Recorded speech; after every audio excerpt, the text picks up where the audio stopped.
Dès le départ, on a entendu un élu local crier peu de temps avant l'entrée en scène de Ségolène Royal. Il faut la booster, il faut l'encourager. Pourquoi? Parce que vous l'avez dit, il y a ce sondage qui la montre complètement battue d'avance de plus d'une dizaine de points, et ce à 3 jours seulement du scrutin. Alors sur l'estrade, Ségolène Royal, elle l'a admis, elle a dit que oui, il y avait des coups violents, des coups inimaginables, mais qu'elle n'était pas du genre à se laisser abattre, décrivant son combat comme une lutte pour la morale politique. Je vous propose de l'écouter, un extrait du discours.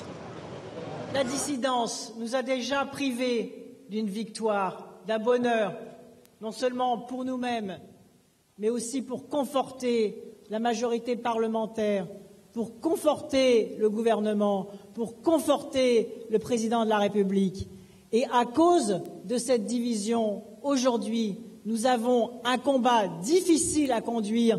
Ce combat, je veux le gagner. Ce combat, vous devez vous mettre en mouvement. Ce combat, nous devons le remporter parce que c'est le combat de l'honneur contre le déshonneur.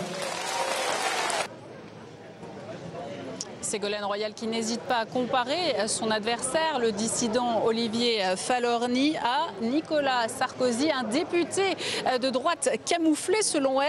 Ségolène Royal qui se décrit aussi comme la femme à abattre de la droite, mais pas seulement, aussi d'une partie de la gauche selon elle, de ce vieil appareil, comme elle le dit elle-même, qui ne voit toujours pas de femmes à des hautes fonctions. Allusion à ce poste tant convoité, celui du perchoir.